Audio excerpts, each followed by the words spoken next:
Hi and welcome to today's Time to Grow. We know on Time to Grow that it's our thinking, the way we think, that creates our reality. We become what we think about, whether we like it or not, and whether we want it or not. And just bear the last portion of that sentence in mind, whether we want it or not.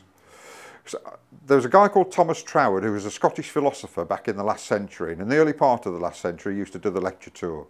And there was something very interesting that he used to say. And Troward said that the law of flotation was not understood by the contemplation of the sinking of things. What he was actually saying was that we'll never get what we want if we're always focused on what we don't want. And we know this. And my great teacher, Dr. Wayne Dyer, has a really succinct way of putting it. He said that we should all contemplate ourselves surrounded by the conditions that we want to produce in our lives. Ignore the reality, but contemplate ourselves surrounded by the conditions that we want to produce. So the exercise today is simply this.